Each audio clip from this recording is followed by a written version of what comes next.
Chairman. Good morning, guys.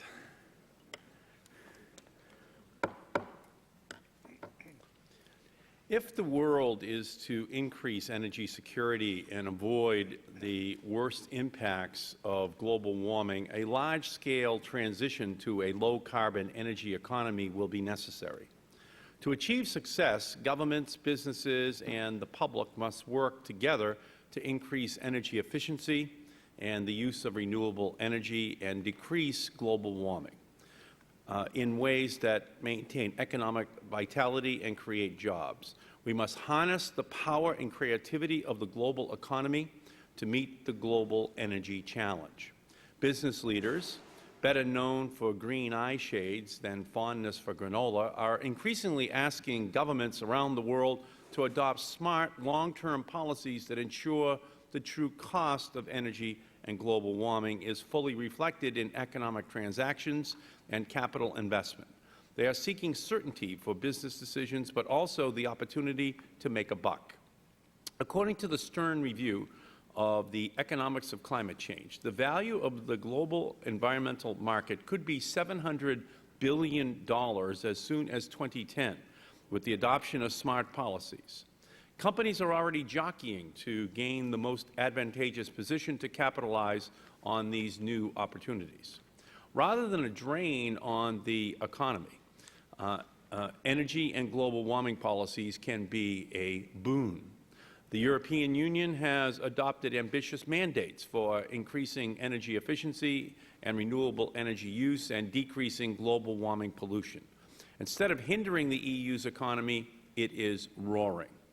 As we have seen both in Europe and the United States, smart regulation drives innovation. In 1975, cars in the United States averaged just 13.5 miles per gallon. Fuel efficiency standards pushed the auto industry to innovate, and the fuel economy of cars rose to the height of 27.5 miles per gallon in 1987. In the 10 years from 1977 to 1987, U.S. oil imports dropped from 46.5% to 27%. Rather than build on that progress, efficiency standards have remained untouched for 20 years. Our reliance on imported oil has risen to 60% today, and dioxide emissions from the transportation sector now make up a third of total global warming pollution in this country. After years of stagnation, Congress has an opportunity to move our vehicle fleet into the 21st century by passing a strong 35 miles per gallon fuel economy standard this fall. By 2030, the fuel economy language in the Senate energy bill would reduce American oil consumption by 4 million barrels per day, almost double what we currently import from the Persian Gulf, and reduce global warming pollution by more than 350 million tons per year. By passing the energy bill that couples this language with an increase in the renewable fuel standard and establishes a renewable electricity standard, Congress can initiate the transformation of a low-carbon energy economy and make a significant down payment on the reduction of global warming pollution necessary to save the planet. The United States and the United Kingdom have been described as divided by a common language. But as we will hear from our witnesses today, business leaders from both countries are united on the need for energy and global warming policies that drive innovation and investment towards the creation of a low-carbon energy economy. I look forward to their testimony, and I will now recognize the ranking member of the Select Committee, the gentleman from Wisconsin, Mr. Sensenbrenner. Thank you very much, Mr. Chairman. Global warming is a complicated problem that can't be solved by the United States alone. International partnerships must be an essential part of any global warming policy, and I am pleased that today's hearing will feature the perspective of two CEOs from the United Kingdom who will be able to add some of insight from across the pond. Technology will be another essential part of any successful global warming policy, and all four of today's witnesses will be able to give us more perspective on the technology that holds the best hope of reducing greenhouse gas emissions. Because it's clear that there will be a continued demand for energy from increased economic growth here and around the world, it is clear that the technological breakthroughs are the only real way for countries around the world to continue to meet their energy demands without raising greenhouse gas output. While today's witnesses may share some views on technology, it seems that there are at least some differences between them. Some investors have different ideas than others about where the future of technology may go. Some consumers will obviously have different ideas about what type of cars they want to drive, and perhaps they won't be the same ideas as government regulators in Washington, London, or other parts of the world. I support the development of these new technologies, and I want nothing to stand in their way, especially government mandates. While I agree with our witnesses that technology needs substantial further development, I am afraid I don't think government mandates will get us there. By picking winners and losers, the government could act to block worthwhile technology development while advancing substandard technology. It is far too early for Congress or any government regulators to begin deciding what technology will be right for our future energy needs. Another concern I have with mandates is that it will result in economic harm. Technological transitions can benefit the economy, and the Internet's an example of that. However, if government regulations thrust technology into an economy that's not yet ready for it, the results will likely be havoc. I believe that the free market is powerful enough to sort out the variety of emerging new technologies and integrate them into the economy without hitting our constituents in the wallet. At the end, we all want to see greenhouse gas reductions, but getting there is not going to be easy. One recent report from a group called Open Europe shows that European-based facilities covered by the EU emissions trading scheme have actually seen an increase in CO2 emissions by 1%. While that's not a tremendous increase, it is certainly not a reduction either, and it goes to show what a difficult task lies ahead. And nowhere does this task become more difficult than dealing with countries like China and India, whose emissions continue to grow. Already one report puts China's total emissions ahead of the U.S.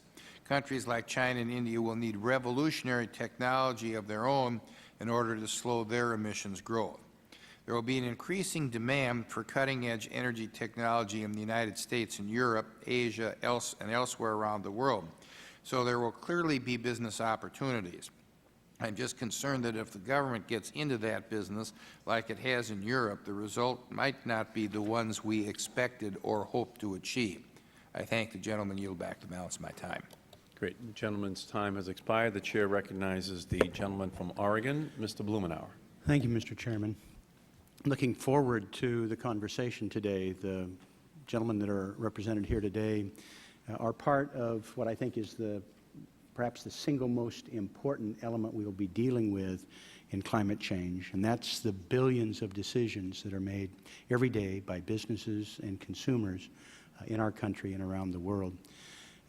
I'm interested in being able to explore with them the way that the government can provide a framework to help advance this, to give stability to business, to send a signal about where we're going.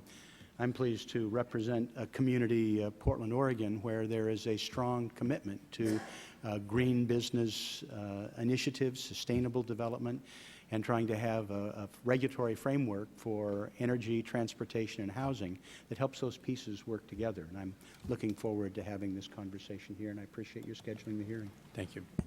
Gentleman's time has expired. The Chair recognizes the gentleman from Washington State, Mr. Inslee.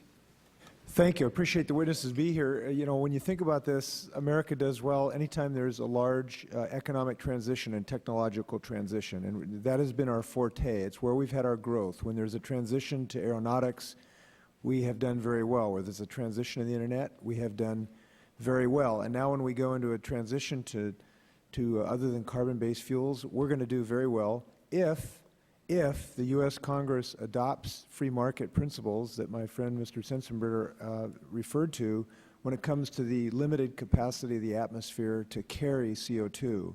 And that's why I hope that all of us here will work on a cap-and-trade system that use the power of the market to drive these technologies forward once there's a price of carbon associated with a, quote, market, a free market on the carrying capacity for CO2. And I look forward to getting that done.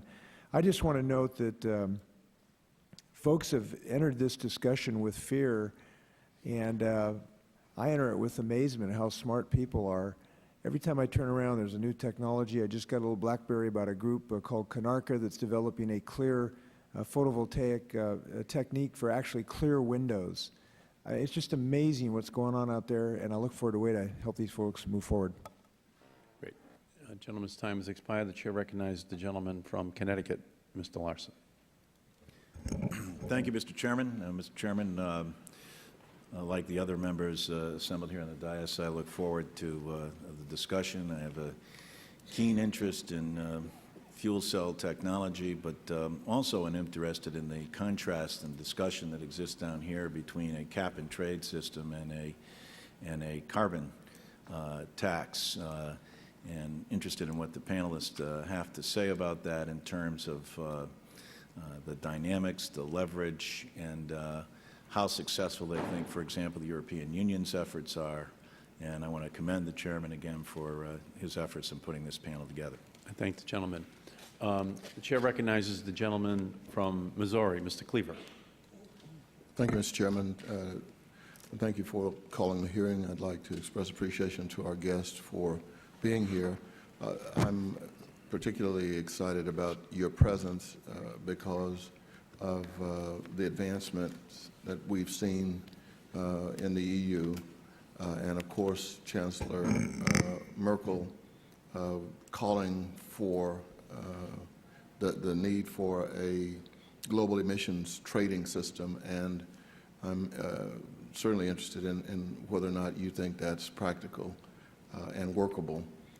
And of course, the issues that we face here are global, because there's no such thing as pollution and greenhouse gases just settling over parts of the world. And so we look forward to your statements and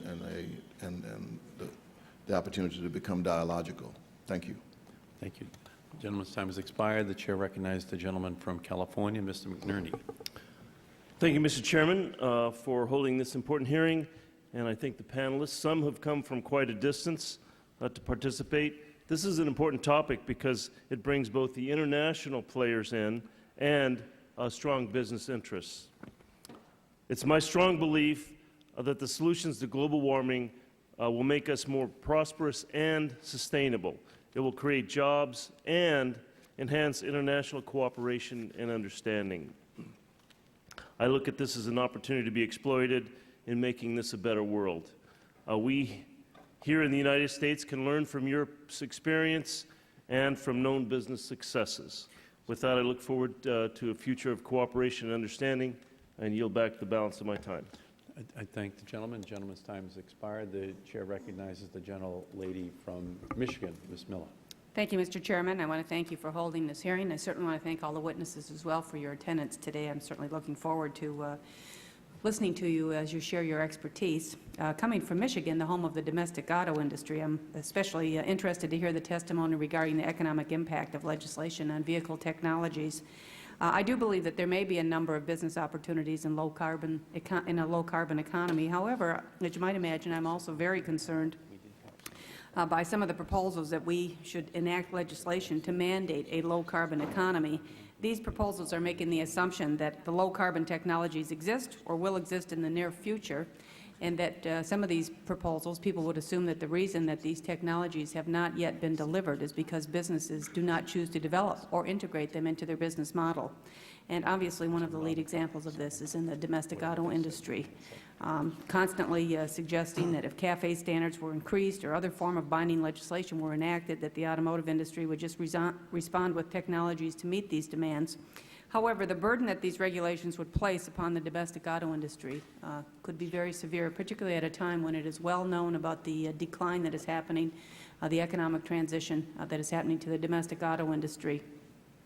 So I would just, as I say, I'm very interested to hear all of the different expertise on this issue. I think it is clear what is happening in other countries around the world where they are investing in R&D and new alternative technologies, et cetera. At the same time, our country really looks to the domestic auto industry to do all of the R&D themselves, to work it into their business model, and to produce cars that their customers may not be interested in purchasing. So I will be very interested to hear your testimony, and thank you again, Mr. Chairman. Great. Gentlelady's time has expired. The Chair recognizes the gentlelady from South Dakota, Ms. Herseth Sandlin.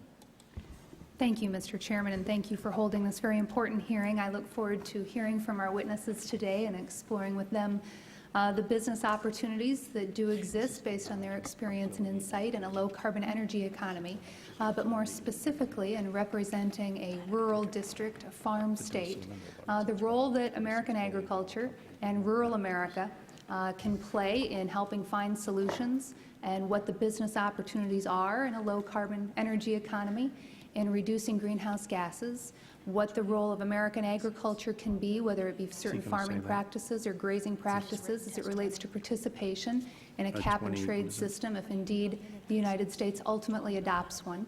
So this is an area, whether it's biofuels, wind and solar, carbon storage, that I look forward to exploring with our witnesses today. And thank you very much, Mr. Chairman, again for holding this important hearing. Great. Gentlelady, his time has expired, and all time for opening statements has expired. So we'll now turn to our very distinguished panel. And I would first like to recognize Ralph Izzo, who is the Chairman, President, and Chief Executive Officer of Public Service Enterprise Group, Incorporated, since April of 2007. This is a company which has electric generating capacity in New Jersey, New York, Pennsylvania, Connecticut, Texas, California, New Hampshire, and Hawaii. He first joined PSEG in 1992 and has served in a number of leadership positions in that company. He is trained as a physicist, and he has also spent time in the offices of Senator Bill Bradley and New Jersey Governor Tom Kean, working on science and technology policy. We welcome you, Mr. Izzo. Whenever you're ready, please begin. If you could push the button down there to turn on your microphone. Thank you. Chairman Markey, Ranking Member Sensenbrenner, and members of the committee, I am honored to appear before you today on behalf of PSEG. As the Chairman has already told you, PSEG is an energy services company headquartered in New Jersey. But in addition to our regulated utility, we own and operate competitive electric generating consisting of coal, natural gas, and nuclear power. We believe that climate change is the preeminent challenge of our time, and with it comes significant business opportunities and responsibility. Our company has been a leader in the effort to limit greenhouse gases for more than 15 years. Some of the steps we have taken include being the first utility in the country to sign a pre-Kyoto voluntary greenhouse gas reduction accord. We voluntarily agreed in 2004 to reduce our carbon dioxide emissions by 18% from 2000 levels by 2008.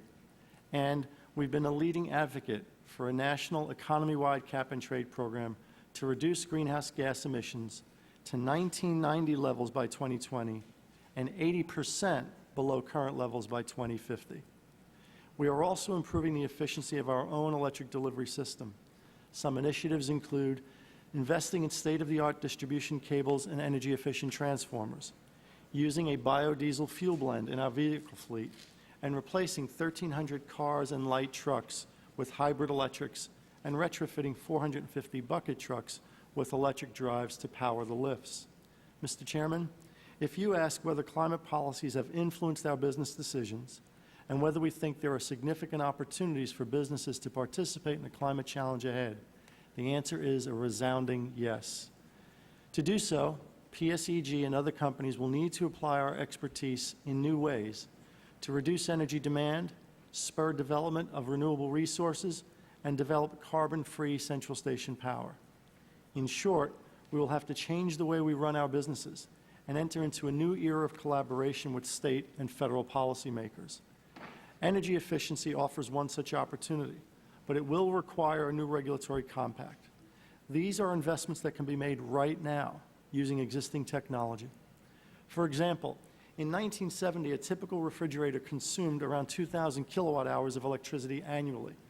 Today, an Energy Star refrigerator of the same size consumes about 1/5 of that amount. The problem is that customers are not making decisions to invest in energy efficiency opportunities like this refrigerator.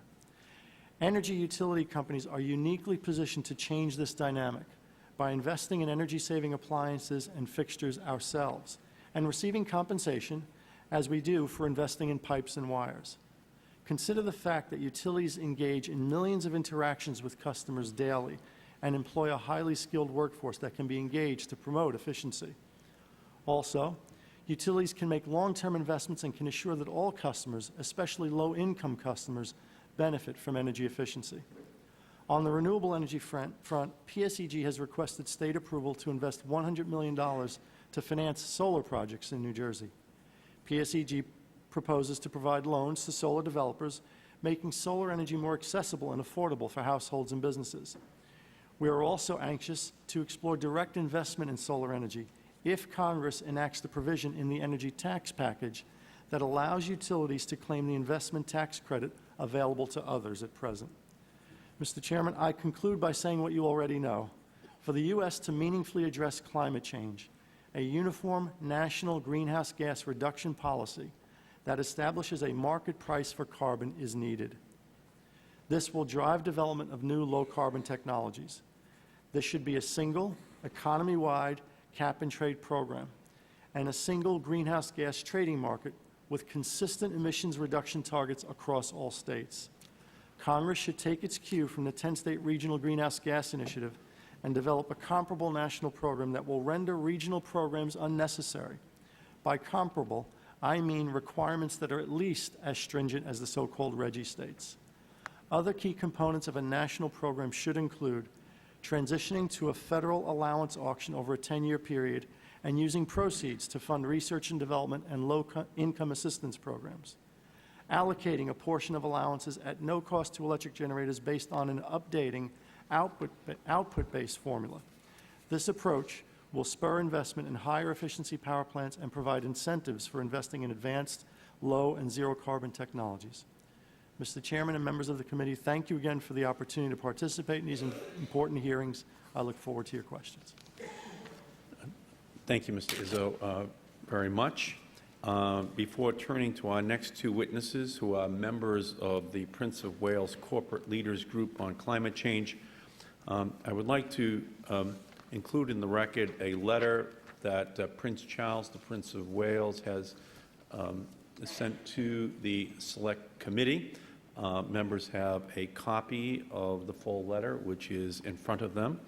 I would like to just read a brief excerpt from Prince Charles's letter to us. He said, "I have been following with the greatest attention the most recent policy evolutions in key industrialized countries.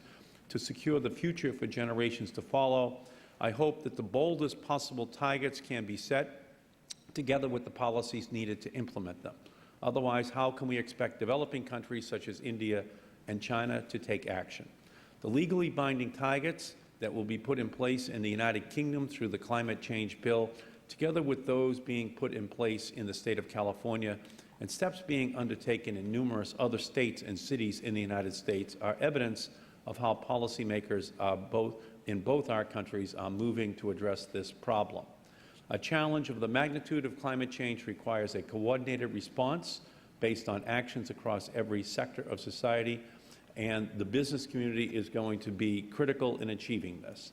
The companies which are members of my corporate leaders group are playing a highly strategic role, essentially helping to create a political space in which effective policies can be introduced and global progress can be achieved.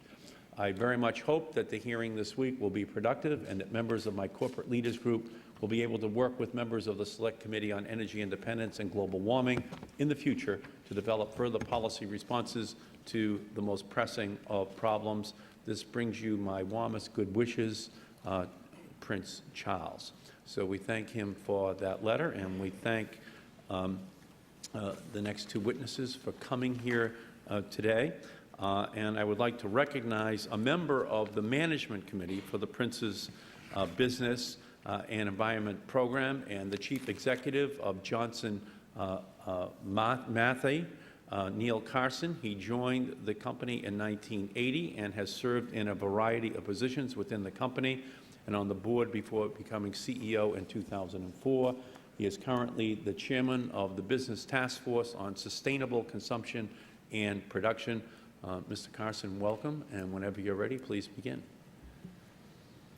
Chairman, Chairman Markey, thank you very much, and thank you, members of the Select Committee. This is an important issue, energy independence and global warming, and I'm very honoured to be here to present evidence. As the Chairman stated, my name's Neil Carson. I'm Chief Executive of Johnson Matthey and a member of the Corporate Leaders Group, which I represent today. Johnson Matthey is a specialty chemical company. It's nearly 200 years old. Our core skills are in catalysis, in precious metals, and in fine chemistry. And our largest business, as many of you will be aware, is in the business of autocatalyst. That is supplying catalysts to the exhausts of cars. Lately, trucks and buses also have been included in the legislative framework, and other pollution control systems. Also, we're a developer of fuel cell technology and have been for many years. Our business model at Johnson Matthey is to invest in R&D, to invest in technology, and this, we hope, will maintain leadership positions in our markets by really continuously improving the performance of our products and then better servicing our customers as a result. I won't go into great detail about the rest of Johnson Matthey's business because I think the main point of my evidence today to you is that both Johnson Matthey and the Corporate Leaders Group believe that to address climate change and energy independence, industry and government needs to work together, and that time is of the essence, and that our goals can be met at the same time as growing our economies and growing prosperity. The idea is not a new one. The idea to set long-term and binding legislation, in this case for CO2 emissions, is a powerful incentive then for industry like ours and others to invest in technology to find solutions to that issue. And I've got a classic example which doesn't really need to be raised at this meeting, but of course California in 1970 realized that its environment was hostile to human life, and it was identified that cars were the culprit. And they set demanding legislation into the future, 5 years ahead, and made it clear that in order to sell cars in California, that legislation would need to be met. They didn't have very much idea about how the legislation would be met, nor do I think they cared much. They didn't choose a technology. They just set the outcome that they wanted in terms of reduced emissions from vehicles. That was in 1970, and from 1970 to today, the population has grown 38% in California. The miles traveled has grown 155%. GDP has grown 164%, but the relevant emissions have fallen 31%. A good example that prosperity can thrive over the years, and this has been a low-cost exercise for California. Now, I think we can do the same thing with CO2. There are many mechanisms. The cap and trade mechanism has been mentioned today. There's of course taxation as well as an option. However it's done, from an industrial perspective, the essence must be to set clear targets for the future, and then not pick a technology, not pick a winner, but allow business to find a solution. The solution will be higher cost than currently, but perhaps not as high cost as clearing up the mitigating for the effects of global warming looking forward, as identified by the Stern Review. Other issues for electricity generators are carbon capture and sequestration. These are technically possible, feasible, but expensive mechanisms, but again, they can be invested in because of the cost of future emissions from carbon. That brings to the end my summary. Climate change is an urgent issue. With wealth comes responsibility. We should look after the planet for the future for future generations, and the Corporate Leaders Group looks forward to working with governments, your government, and other governments to find the solutions.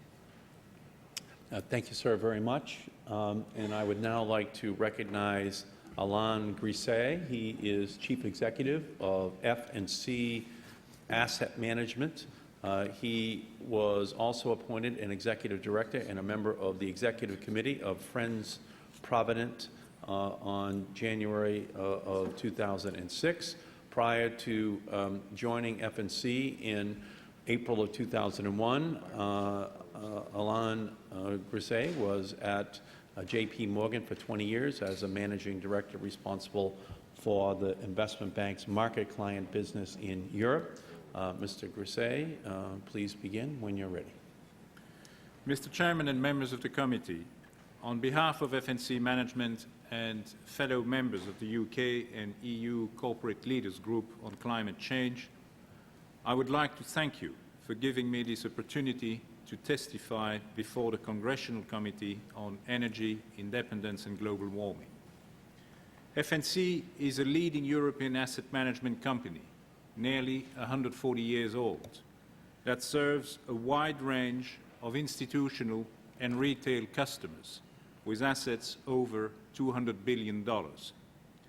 Our mission is to deliver competitive investment returns to our clients and to act on their behalf to ensure that investee companies generate profits for their shareholders while ensuring that their businesses will be around for the long term.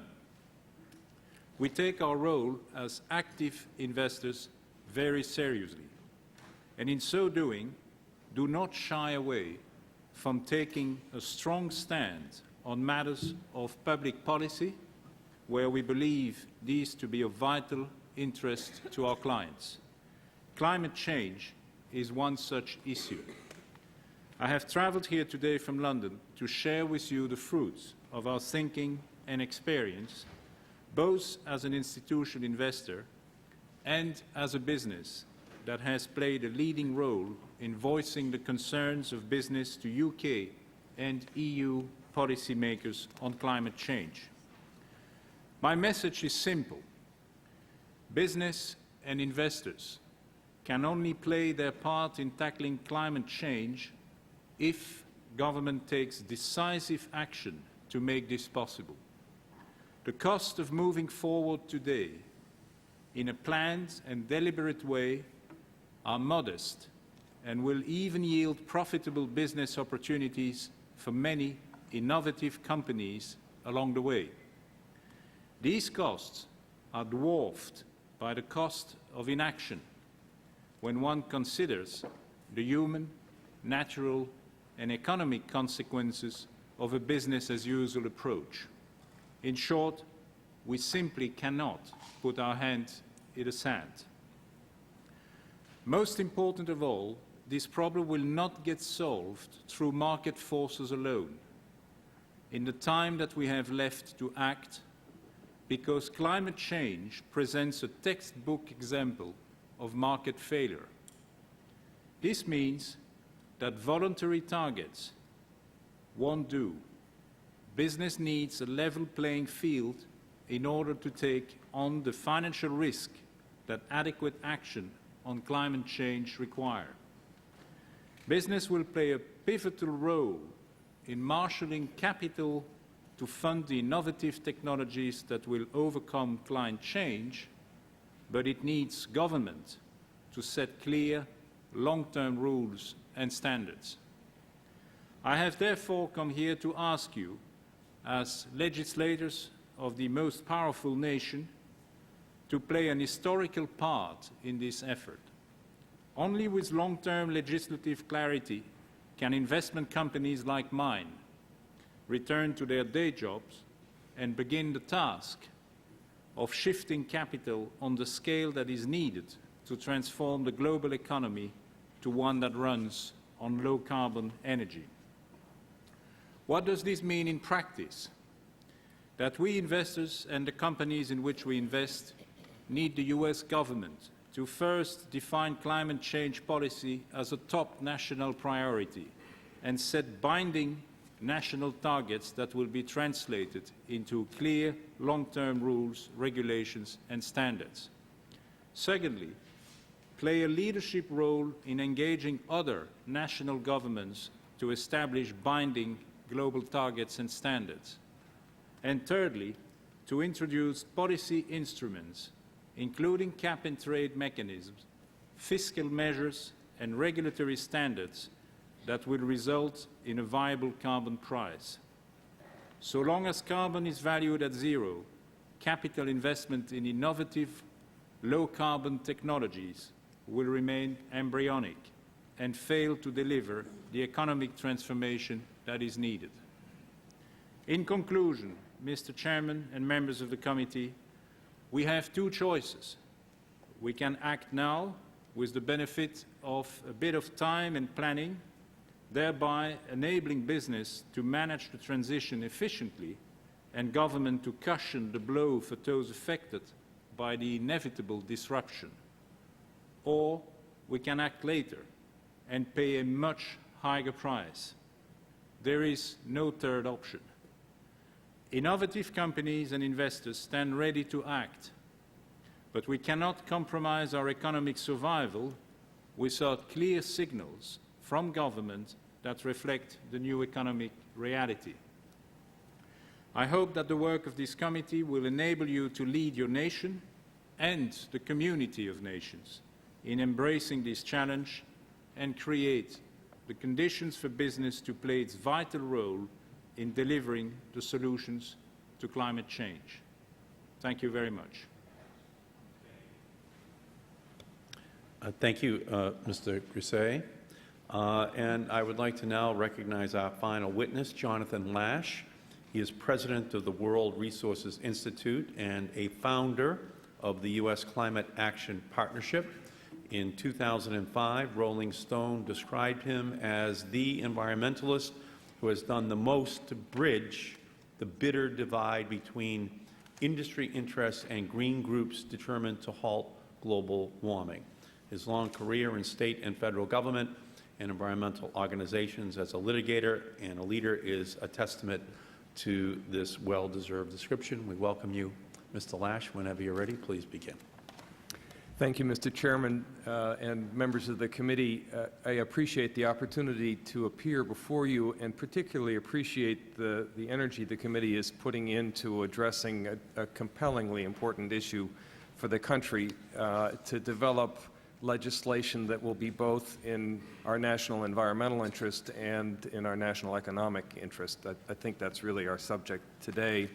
My organization, the World Resources Institute, is an environmental think tank that works on global issues, including global climate change, and has partnered with businesses for 15 years, developing low-carbon alternatives, finding ways for them to reduce emissions, to purchase green power, and developing the accounting protocol which virtually all companies that measure greenhouse gases now use to measure and report greenhouse gas emissions. I am here today on behalf of the United States Climate Action Partnership, a group that now includes 6 national environmental organizations and 27 companies from virtually every sector, including GE, GM, Ford, Chrysler, Caterpillar, 6 utilities, including Duke Energy, the 3rd largest user of coal in the United States, DuPont, Dow, Pepsi, Rio Tinto, which is the 3rd largest producer of coal in the United States, Conoco, John Deere, and many others. The group last January issued a call to action, which first of all emphasized our agreement that climate change is real, immediate, and urgent. In fact, it is proceeding more quickly than the scientists predicted, with impacts that are occurring earlier than we expected. The group, of course, shares the committee's perception that we must and can address climate change in ways that help the U.S. economy to move forward and compete when tomorrow's markets begin to demand low-carbon alternatives. Specifically, The United States Climate Action Partnership has recommended that Congress adopt a mandatory economy-wide cap-and-trade system that slows, stops, and then reverses the growth in U.S. emissions, that achieves 10 to 30% reductions within 15 years and 60 to 80% reductions by 2050. The group urges the inclusion of the capacity to use offsets in order to meet reduction targets, and that the policy be complemented by other policies to accelerate efficiency improvements and advance technology. So why? Why are 27 major companies, many of them heavy energy users and heavy coal users, recommending stringent action on climate change? First, they believe we have to act and that it's better to get started sooner, that delay will be expensive and increase the eventual cost to them. Second, they want to compete in tomorrow's markets, and they believe tomorrow's markets will be demanding low-carbon technology, services, and products. There will be booming demand. They want to be there to meet that demand. Third, they are making massive technology investments in technology that will be in use for 50 years, and they want to know what the rules will be in the future. Fourth, they need a carbon price. You've already heard several times from this panel the importance of a carbon price.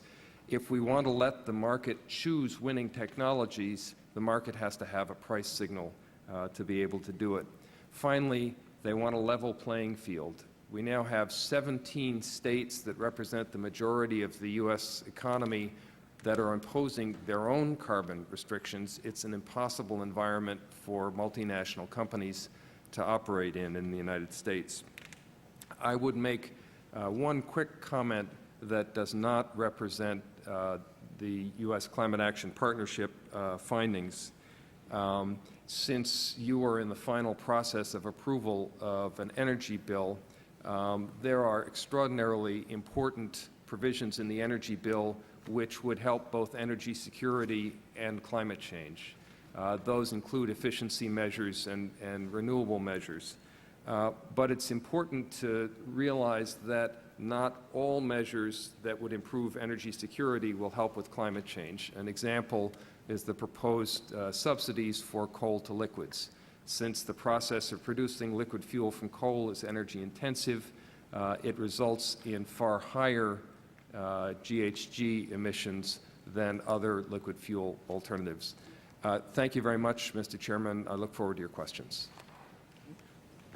Thank you, Mr. Lash, very much. The Chair will now recognize himself for a round of questions. We'll begin with you, Mr. Izzo.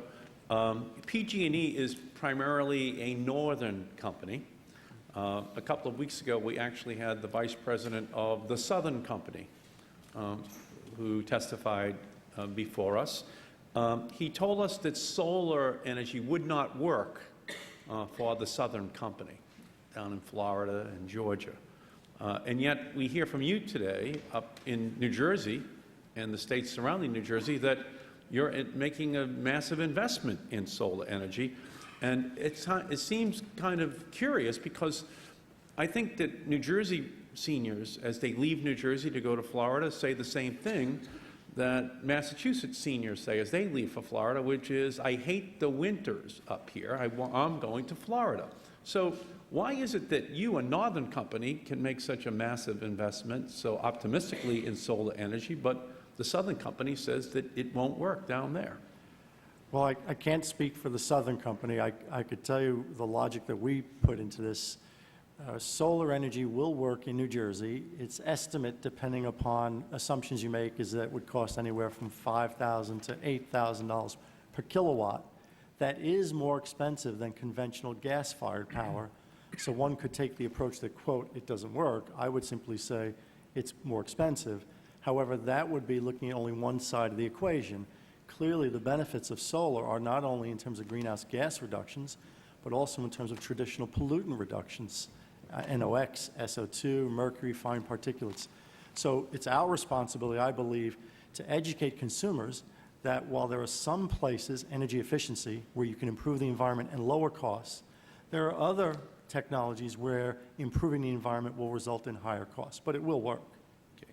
Now, we just voted in the House a standard that would be national, 11% renewable electricity by 2020 and 4% from efficiency. Can you meet that up in New Jersey?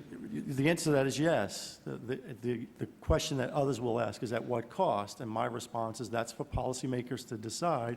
We will do it at the least cost possible. But the answer to your question, Mr. Chairman, is yes, we can meet it, and I think through using utilities who have a lower cost of capital, more patient capital, longer amortization schedules, and by removing the investment tax credit exclusion, which right now undermines utilities' ability to invest in that, we can do it at the least cost for customers. Okay, thank you. Mr. Carson, we're also debating auto efficiency here in the United States. Could you bring us up to speed on what's going on in Europe? What are the standards that are being debated across the EU?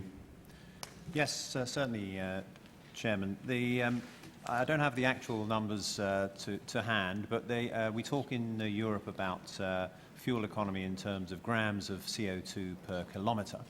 And I think the average for the fleet is about 160 grams of CO2 per kilometre. And I would imagine that relates to about 40 miles to get to the gallon, maybe slightly more.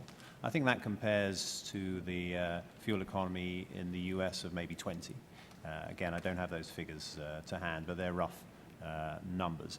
The automakers in Europe have been working to a voluntary program to reduce their emissions of CO2 for the fleet, and that's had some success. But more recently, the governments have decided they want more success than that, and are pressing the car companies to reduce from 160 to around 140 in a couple of years' time, and then 120, and ultimately to below 100. So very significant miles per gallon that equates to. Having made that announcement earlier in the year, the Frankfurt Motor Show, which was in September, it was interesting to note that every single car company showcased high fuel efficiency vehicles. So these fuel efficiency vehicles are available. Of course, it's easy to blame the car companies for selling vehicles that don't have high efficiency, and so the consumers take some blame here in what they want to purchase. I accept that point. But the other thing that's happened in Europe is that there's been a push to diesel vehicles, which are 19% more fuel efficient on a like-for-like basis, and now 50% of new car sales in Europe are for diesel-fueled vehicles, up from something like 32% 5 years ago. So quite a dramatic change in the engine type used in Europe. My time has expired. The Chair recognizes the gentlelady from Michigan, Ms. Miller. Thank you very much, and I'll follow up on my chairman's comments and Mr. Carson. As I mentioned to you, coming from the Motor City, Detroit, Michigan, I obviously have a very large interest in this, and I appreciate the fact that you were trying to articulate the differences in what we have as a government regulation for cafe standards, as we call them here, and in Europe, of course, they are voluntary. I will just make a personal observation. As you travel through many of the major European cities, whether it's Brussels or Berlin or Rome or whatever, you see all these buildings that are practically blackened. We don't have that here, and that obviously has had an impact, and I'm not sure how all the voluntary standards are working there, but I certainly commend the European automobile industry to be looking at doing these kinds of things as well. I might ask, if I could, and you mentioned in your comments, Mr. Carson, as well, about that you were heavily invested in hydrogen fuel cell technologies, et cetera. Perhaps you could flesh that out a bit for me on how does your company interact with your government as far as any research and development dollars, either for hydrogen fuel cell or lithium-ion batteries or some of the various alternative energy sources? Well, firstly, the comment on the black buildings, if I may, in Europe. I don't know the cause exactly of that, but the latest technology, which has been driven by legislation for the emissions of diesel vehicles, it's now possible to get diesel vehicles to exactly the same emissions performance as petrol vehicles. And that's for U.S. legislative limits too. So I think that the emissions from diesel and petrol vehicles in the future will actually be the same, so not a differentiating factor. The fuel cell business is focused on many applications. The biggest one in the future, we believe, will be cars. And we're stimulated to work on fuel cells by the car companies who pretty much all have some kind of programs to put fuel cell engines into vehicles at some stage in the future. This is quite a long-term issue. I think influential here has been California in driving towards zero-emission vehicles, which the car companies obviously have their eye on. So our main motivation is to work with our customers. We are the recipients and grateful to be the recipients of some government funds in the area of fuel cells, but our main expense and our main driver is through our desire to develop products for future generation cars and residential buildings in collaboration with our customers. Thank you. Another difference, of course, between our two continents is the way that we tax the usage of gasoline and petrol, and a huge tax burden in the EU, which we don't have here, although there's a lot of talk about using taxes as a way to disincent driving. One of the things I think is very important between the U.S. and the EU is that we do have a mesh of the regulatory standards between our two economies, and that we don't have any kind of unintended consequences with some of the various regulatory policies that we've had, as we did with the Sarbanes-Oxley, unfortunately, with the financial services, sort of an overreaction, I guess, in some ways, and we didn't really talk to our European friends about that. So we want to make sure in the environmental area that we do so. If I could ask a question again to my European friends here, and we certainly appreciate you coming.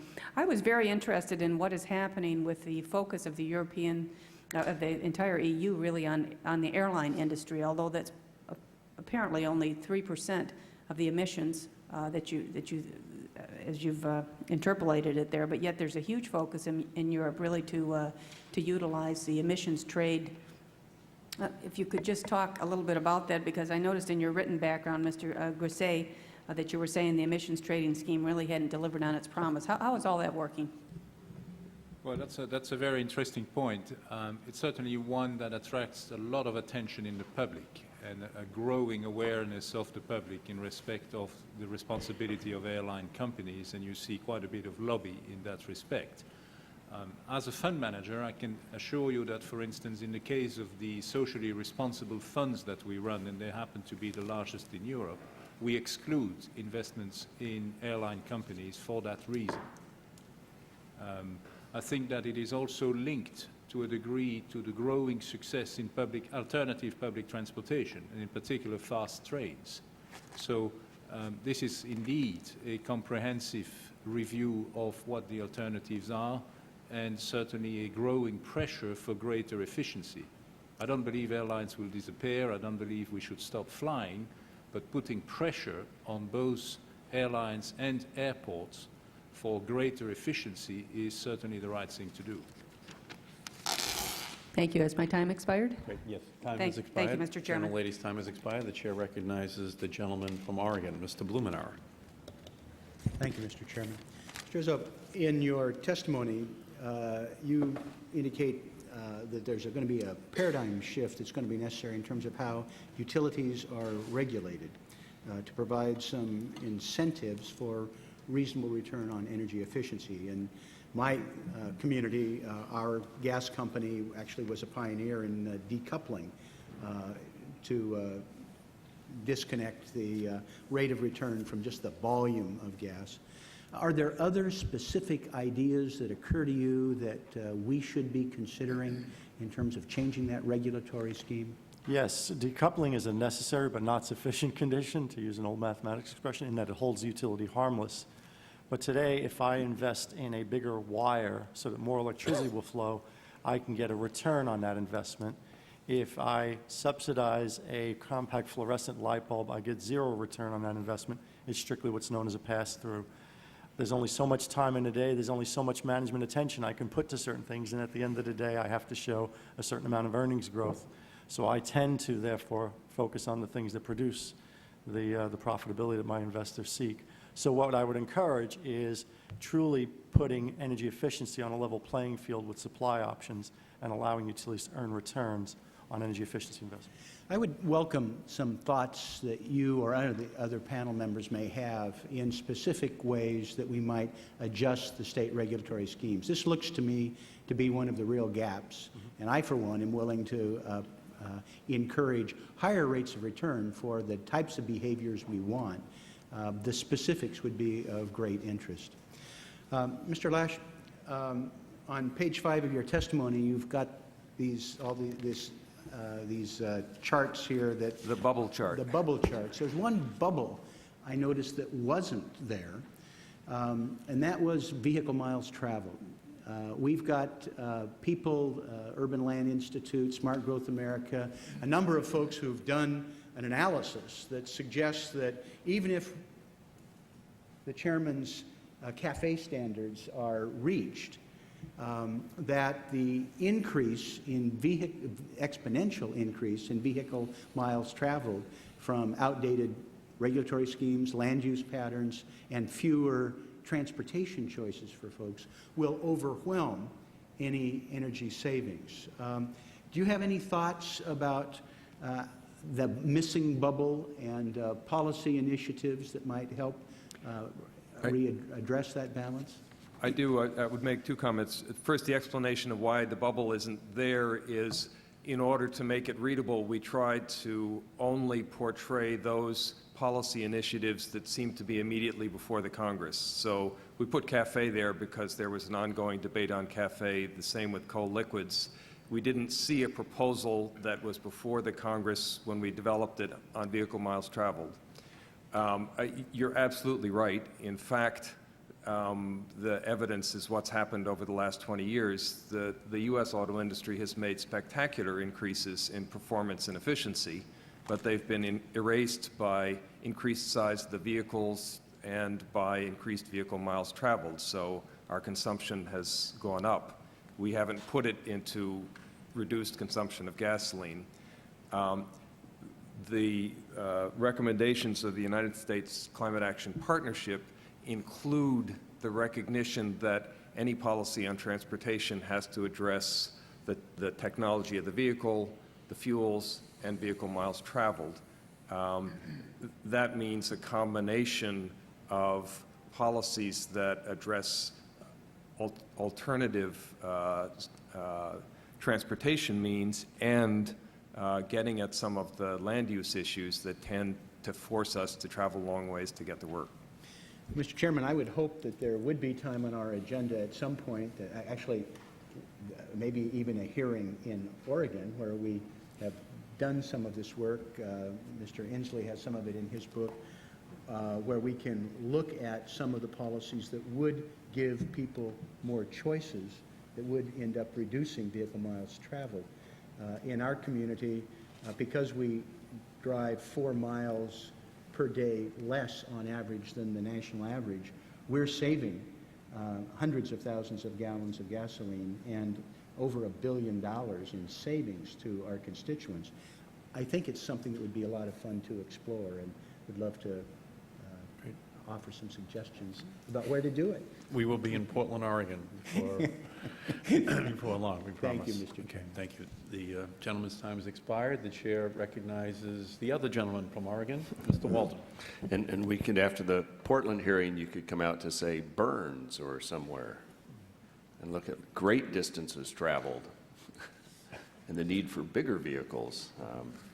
We'd like to take a look at that because we need to get efficiency in those as well. I want to talk, Mr. Izzo, I'm sorry. You made a statement, and I just want to make sure I heard it correctly, that solar power was it $5,000 a kilowatt hour to $8,000 a kilowatt hour? Hopefully I did not use the units kilowatt hour. You did. Okay, kilowatt. the installed value is $5,000 to $8,000 per installed kilowatt value. installed. Now, could you translate that as a ratepayer? What is it per kilowatt hour? Per kilowatt hour, depending upon the amount of sun and the conditions, but in New Jersey, that would be typically about 70 cents per kilowatt hour, which is quite a bit more expensive than fossil fuel. And what would the fossil fuel rate be today? Typically about 7 cents per kilowatt hour. So about 10 times. Yeah, some would say that it could be as little as 7 times, but it's many multiples times more expensive. And what's the energy efficiency rating for solar versus some of these other? If I'm interpreting the question right, in terms of dollars per ton of CO2 saved, solar would cost about $500 in New Jersey per ton of CO2, but that then doesn't account for any of the NOx savings, the SO2 savings, the mercury savings, and the particulate savings. But what about energy generation efficiency? For example, I know hydro. It's about 15%. What is it? It's about a 15% conversion rate in New Jersey. Okay, now I want to make sure you and I are talking the same talk here, because I'm told for hydropower, which we have a lot of in the Northwest and in other select areas around the country, we're almost 90 to 100% efficient in generation conversion. So are we talking the same thing here, that solar is what percent? Yeah, no, we're not talking the same thing in that regard. I was talking about how often the solar energy is available to be converted into electricity. I don't know the answer to that question about the overall efficiency of the solar panel in converting the sunlight into electricity. Okay. We could get that for you. I don't know that number. We're actually working on a project in my district that would incorporate at least solar and perhaps wind on an old military installation. And I'm fascinated by the prospect, and we're working with the Air Force to try and work with the National Guard to try and free up the site with the state and develop these alternative sites. And I'm just curious as to the efficiencies and the costs and all, and how we can move that one forward. Mr. Carson, I think, back to the issue of vehicle emissions and all. It seemed to me when I was on the Energy and Air Quality Subcommittee trip to Europe, there was a lot of discussion we had about the differences in air quality legal standards in Europe versus the United States, and that perhaps we have a much higher standard under the Clean Air Act than Europe.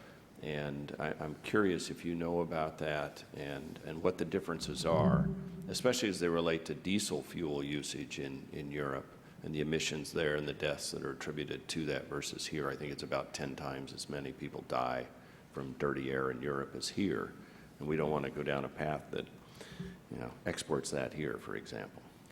I think, the issue you're referring to is that in Europe, the strategic decision was made by the governments to give a different emission standard to petrol vehicles than to diesel vehicles. Okay. Different in that it was recognized that diesel vehicles were much lower emitters of CO2, Sure. but they were higher emitters of other pollutants like NOx and particulates. So Europe has been tolerant to that issue and had two different standards for the different vehicles, whereas here in the US there was no tolerance to that issue. So the standards are the same, whichever kind of engine is used. And that made the supply of diesel engine vehicles in America very difficult. For a number of years, until now, sorry to interrupt you, where the technology has been driven forward, and now it is possible to meet the same standards in diesel and petrol engines with more advanced catalyst technology. Did I hear you say that the standards in Europe for the petrol vehicles are the same as in the United States now for emissions? Broadly, yes, and they always have been. And so the new standard for diesel in Europe would pass air quality standards in the United States? It's very hard to do a like-for-like because the drive cycles are also different in Europe. The driving pattern in Europe is somewhat faster than in the US. So the test is actually different. Okay. But broadly, the emission standards in 2010 in Europe for both diesel and petrol vehicles will be pretty much the same as the emission standards in the toughest states in North America and California. Thank you. Thank you, Mr. Chairman. Gentleman's time has expired. The chair recognizes the gentleman from Washington State, Mr. Inslee. Thank you, Mr. Lash. I want to ask about your suggestions about the cap and trade system. And You testified that you suggested that a significant portion of the allowances be initially distributed free to capped entities and economic sectors particularly disadvantaged by the cap. Could you talk about what you think should be that targeting of those if we are going to have some free allocation? You know, how should that be targeted? On behalf of U.S. CAP, I can't tell you very much more because for now what we've agreed on is the language you just read out loud. So let me offer some thoughts as an individual. There are 25 states in the country whose electrical utilities are heavily dependent on coal. And any way you look at it, if we begin to put a price on carbon, the rates will go up more quickly in those states than the others that have nuclear, hydro, et cetera. So there is a belief that an allocation to those utilities for some transitional period will help ease any price shock. A second option is to look at earned allocations. So if a utility proposes, for example, to make a major investment in carbon capture and storage, free allocations would be one way that the legislation could reduce the cost, which is another 30% or so on the cost of a power plant, to set up carbon capture and storage. A third option would be to look through the utilities to the ratepayers and try to find some way of equalizing burdens for ratepayers. I personally believe that's quite complicated. You also went on, CAP also suggests that the free allocations be phased out over a reasonable period of time. Why? I mean, could you give me the rationale for an auction, I guess, to begin with? An auction is economically most efficient. You are assuring that those who make the biggest investment in reducing CO2 get the biggest economic benefit. So a covered entity, whether it's an industry or a utility, that makes a major investment, for example, in methane to electricity from a landfill, and is essentially operating at zero CO2 emissions, ought to get a very large benefit. One way to assure that is to have an auction of credits, and then they don't have to buy any credits. A second question is how you use the revenues from the auction. It gives you a chance to put the revenues back into programs, as I think Mr. Inslee recommended, to accelerate the adoption of technology or offset costs to low-income consumers. And by the way, we haven't talked about this, and I agree with you that the huge portion of investment will come from the private sector, but would any of you like to comment on the pathetically weak U.S. R&D budget from the federal government, which is 1/6 of what it was in the Apollo project? Would any of you like to agree with my assessment of that? Thank you. That's unanimous. I'll take that. I want to ask our friends from Europe, if you want to give us a critique of the cap-and-trade system, maybe the top 3 lessons you've learned from your experience. We were in Europe looking at it, and we drew some conclusions. I'd be interested in yours. Well, I think that's a very interesting question. Europe had a trade system in carbon certificates which did not work at the beginning, and I think we should learn from that. It did not work because there were simply too many certificates issued at the beginning, and the reason for that was that each country was allowed to issue as many certificates as it felt was necessary, so they all protected their own industry and issued as many as possible. So as a result of that, the price of carbon collapsed, and it obviously failed to reach the objective set. The lesson is obviously to be much more restrictive at the level of the number of certificates to be issued. And I think you can expect the European Commission at the end of this year to set targets for 2009 that will be a lot more restrictive. The second observation is that it is probably wrong to let every national entity decide how many certificates they need to issue. This should be brought at EU level for obvious coordination reasons. And in fact, that leads to a third lesson, which is probably to say, at some stage, recognizing that the fight against global climate change is a global fight, one could envisage a situation where it would be a supranational entity that would be in charge of issuing carbon certificates, whether that is some sort of subset of the UN, some sort of equivalent to the World Bank for carbon trade.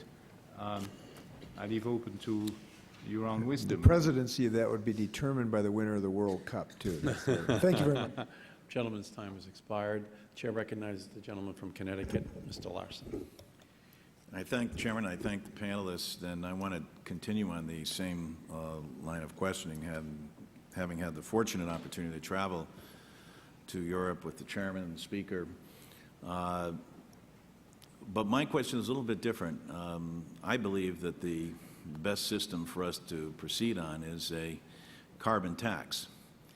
I believe that it's more simplified, it's more direct. You don't have to have any specific economic knowledge to implement it. You don't create any new bureaucracy. Many countries in Europe have utilized it successfully and are greener and far ahead. I understand the pragmatic political applications here in our own country. You say taxes, and our colleagues on the other side of the aisle just go into almost apoplectic seizure. And there isn't, you know, in election years oftentimes the desire to move forward, albeit I'm agnostic with respect to a cap-and-trade system.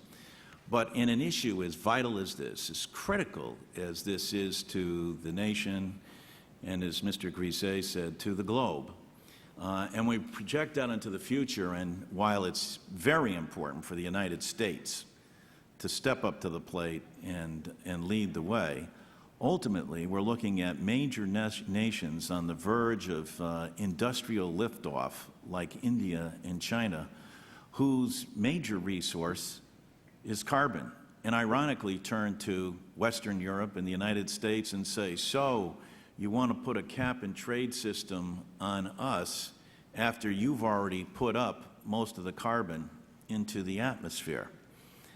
So my question is, isn't it fairer and more direct and more efficient to go to a system that taxes carbon, taxes something that we know is bad and know is harmful, and in return have payroll deduction relief for American citizens?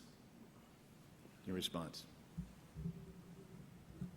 Chairman, can I make a quick comment on that? I'm sure my colleagues will also want to comment. But I guess the beauty of the cap system is that in Europe the debate has been revolving around how do we keep the level of CO2 in the atmosphere below a certain level, be it 550 parts per billion or whatever that level is, in order to limit the temperature rise of the planet in the future. And if you have a cap, I guess you have some certainty that you'll get to that. Where's that the limit. Transparency and the accountability in that? Well, you know, there could be some calculations done, I'm assuming, that will mean a cap has more bearing on the outcome than a tax, which I guess ahead of time you don't know how much tax you have to set, and then you don't know the effect of that tax in reducing CO2 output. But again, I guess the experts are the governments of Europe who've come to that decision. Do you have any? What I'd like to add to that is that I don't think any measure taken on its own is going to provide the right solution. So I think that if we take a long-term view, you're probably looking at a mixture of cap-and-trade, fiscal, and long-term standards. Now, to come on the long-term standards, I think it is really, really important that we provide industry with a long-term certainty in respect of the standards they will have to meet, because that will drive them to do the long-term, very expensive investment that they will require to do to meet or beat those standards. And by setting them up front now, we give our respective industries the opportunity to become market leaders in those technologies. And that is how we will basically be able to deal with the threat, the competitive threat of emerging countries.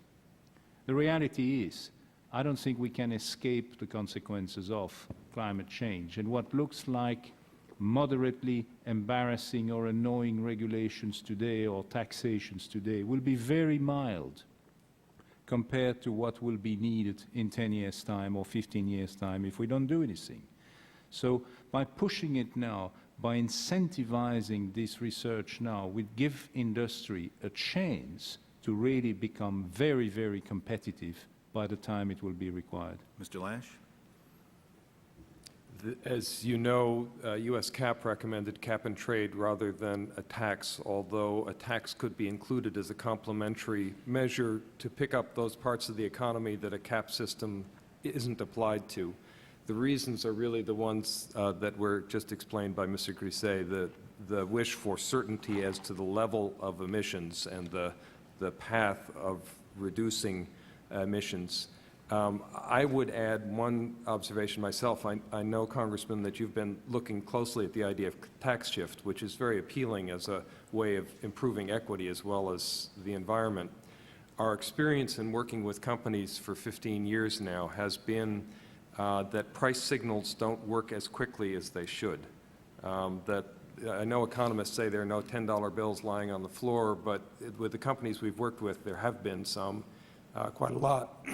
And this is a case where we need to get the action started from large emitters quickly. Gentleman's time has expired. Chair recognizes the gentleman from Missouri, Mr. Cleaver.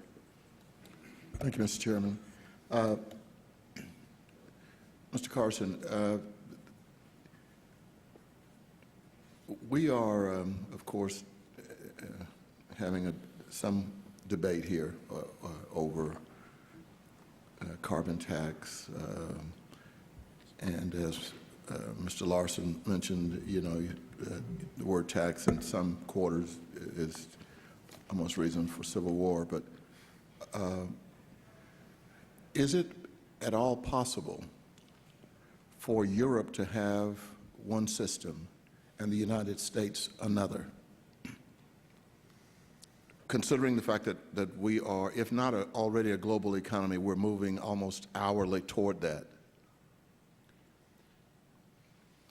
I think the important issue is that all the economies get to do something, and harmonization of that something is something that ought to follow later. That's my personal view. We've never had the same system of tax regime on fuel for cars for a very long period of time, and that's driven differences in the market.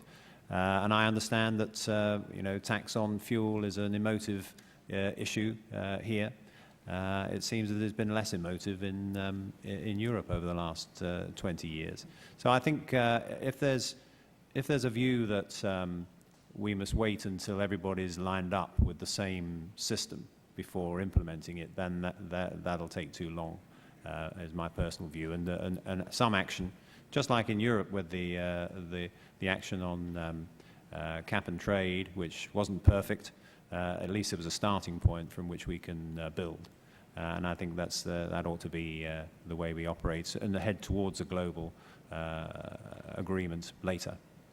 Do you or Mr. Grisset have any idea of the estimate of the carbon dioxide output per individual in the UK?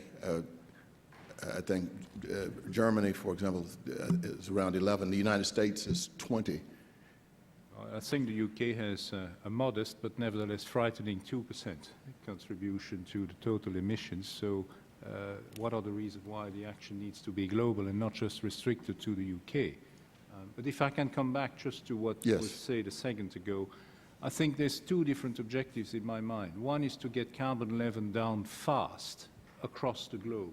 And that may imply, indeed, different approaches on different continents and different countries.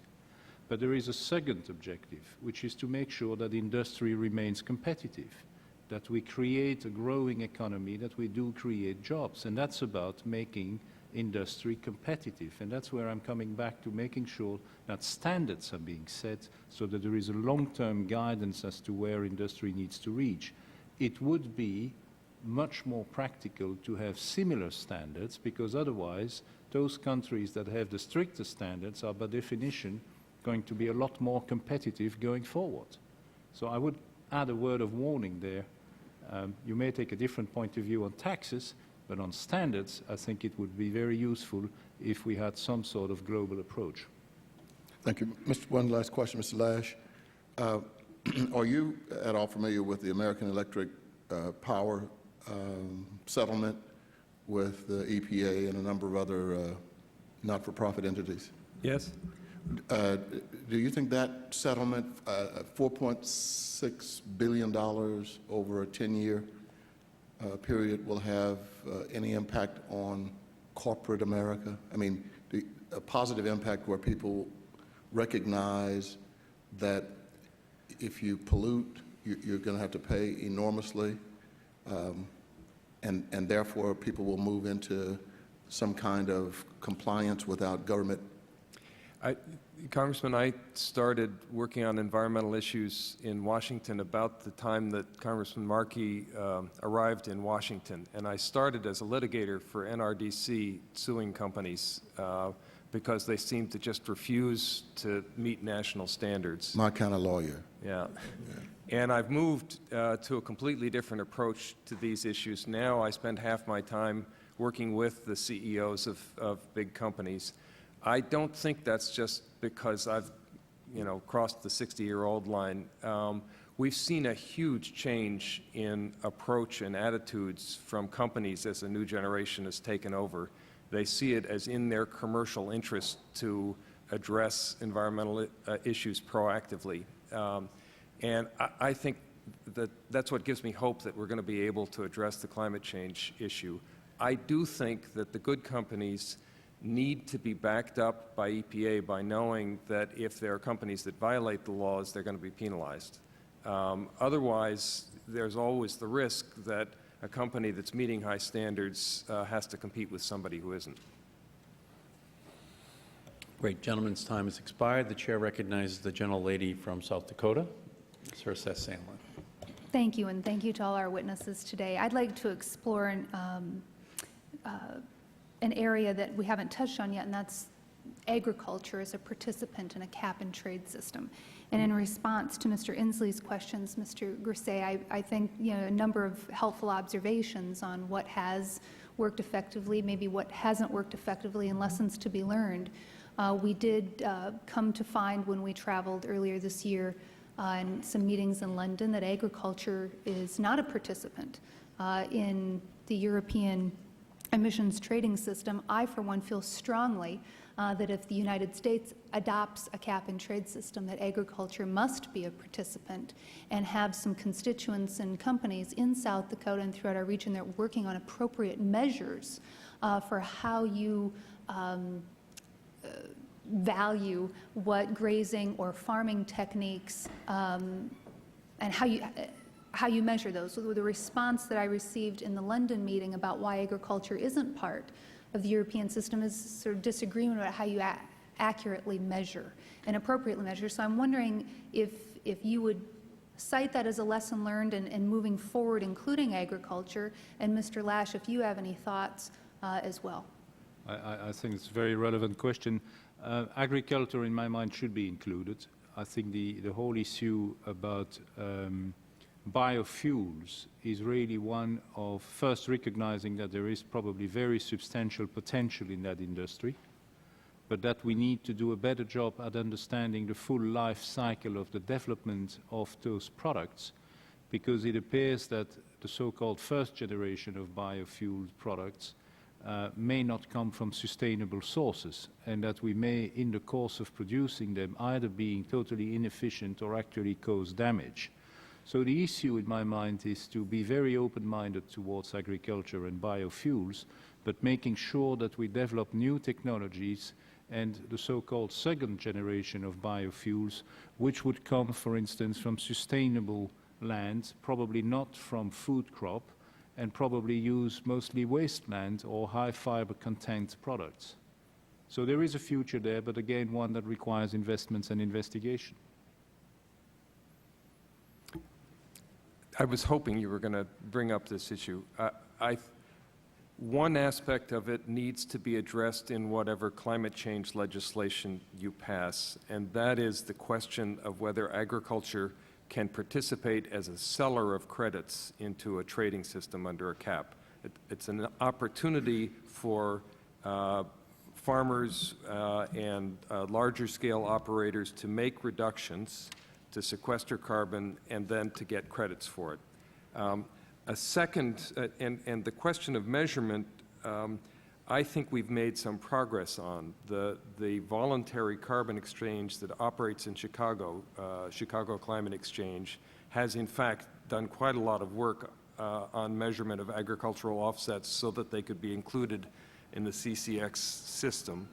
The U.S. CAP recommendations would allow agricultural offsets to be included. The second set of issues are ones that would be covered in other legislation relating to the whole issue of biofuels, technical assistance to the agricultural community, and the movement from corn-based ethanol to cellulosic ethanol from waste materials or forest products. Thank you, and that leads to my other questions in terms of beyond biofuels. Wind, solar, the health of our forests and enhancing them as carbon sinks.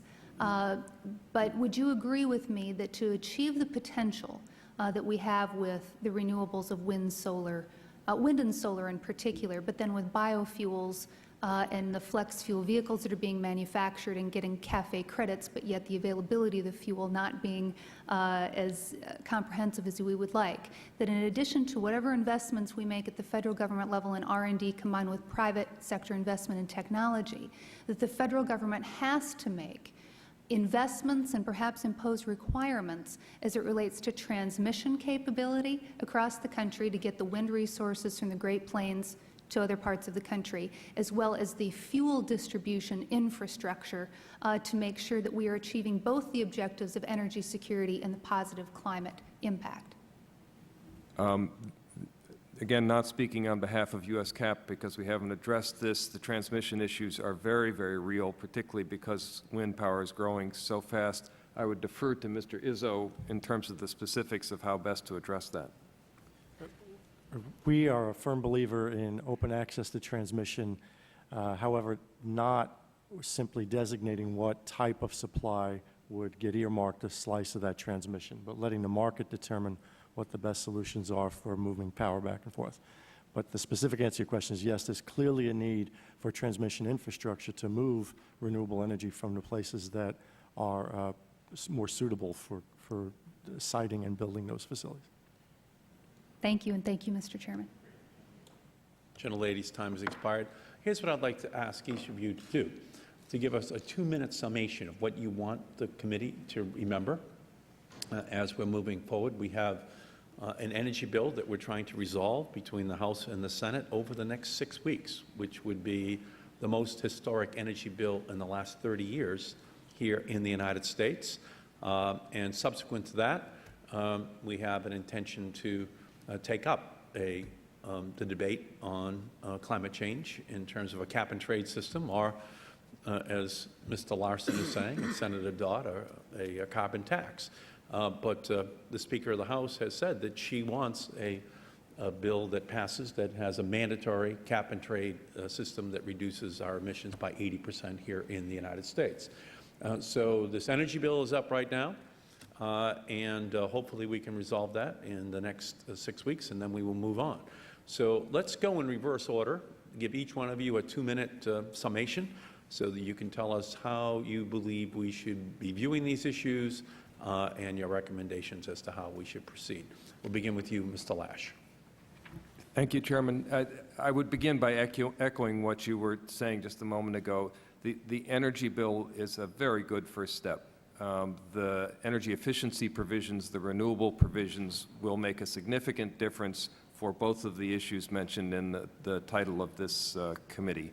And it's there, it's available, it's waiting to be passed. It will reduce costs for the country ultimately. Secondly, we should not assume that it isn't possible to pass strong greenhouse gas reduction legislation in this Congress. I met with Senator Lieberman yesterday. I believe that the Senate Environment Committee will get a strong bill out this year, and I think there's a real potential. The important thing is to keep our eye on the ball, to remember that we need legislation that gives industry and investors a long-term roadmap, that we're going to start reductions and continue reductions over a period of decades so that they can make investments in light of those signals. Thank you, Mr. Lash. Mr. Grisset. Thank you, Chairman. I just summarize conversations I've had before with Prime Minister Blair, Brown, and President Barroso on that very question. And I think the strong message I would like to share with you is that there is a need for urgent action. We just cannot wait. And there are opportunities and risks in front of us, but the cost of delaying is just absolutely staggering. And maybe one suggestion there is to see the U.S. Congress supporting the equivalent to a Stern review, as was done in the UK, in case there were still people around who had some doubts. Practically speaking, I look forward to you implementing, as part of the energy bill, binding regulations, and I would certainly welcome a mixture of cap-and-trades, fiscal measures, and standards for energy efficiency going forward, because I think all three are necessary for the reasons that we discussed. Thank you, Mr. Grisset. Mr. Carson. Similar message from me, Chairman. Urgent action required. Not one solution, but very many solutions to this issue. Some are simple, and some we must be getting on with right away, and I'm sure business is now getting on with its resource efficiency issues, because that's going to save money.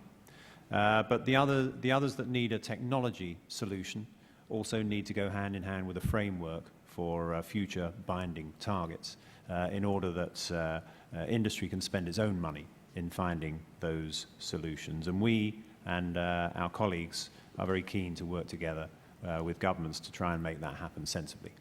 Thank you, Mr. Carson. Mr. Izzo. With regard to the energy bill before the Congress now, there are two imperatives that we would identify. Number one is elimination of the investment tax credit exclusion for utilities to participate in solar energy so that we can help in, develop solar power in a least cost method. Number two would be incentives for states to encourage utility participation in energy efficiency in ways that benefit both customers and investors. On the broader issue of a global climate change legislation, we would argue that a bill with reduction targets and timetables that are strong enough to obviate the need for regional and state programs is an imperative. Regional and state programs will create competitive distortions that could actually not only raise rates for customers but result in environmental degradation through a phenomenon known as leakage. We've heard already about the importance of harmonization at the international level and at the EU level. It seems to me that a single national greenhouse gas emissions credit trading market would be an obvious first place for us to begin here in the United States. Thirdly, a fair allocation approach in the electric sector that acknowledges the investments already made by companies in cleaner technology and incents those types of investments going forward. And lastly, consumer protections in the form of assistance for low-income customers from any proceeds that are derived from auctioning of allowances. Thank you, Mr. Izzo, very much. And as you know, much of what you're recommending is in either the House or the Senate energy bill right now. And we'll fight to maintain that, because I do agree with you that the utility sector has a huge role to play, and we have to construct a newer and smarter set of incentives for the utility industry to fully participate.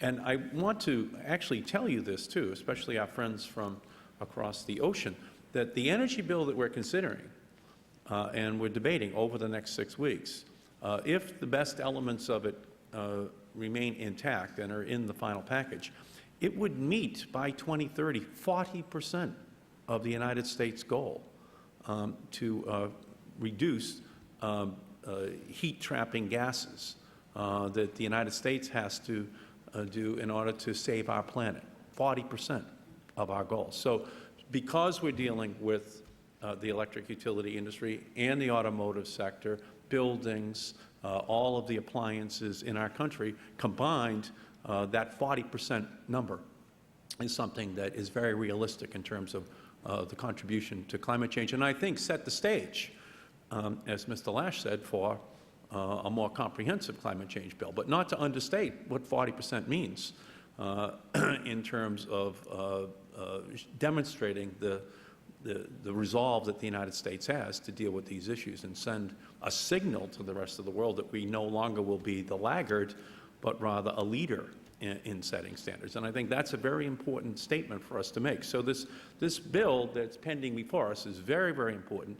And if we have a 40% solution by 2030, I think that the rest of it will be able to be followed on, because it will give the utility industry, the automotive industry, and all other sectors a stake then in finding a way to put together a comprehensive cap-and-trade system, which ultimately I think will become a model for the rest of the world, partnering with the EU.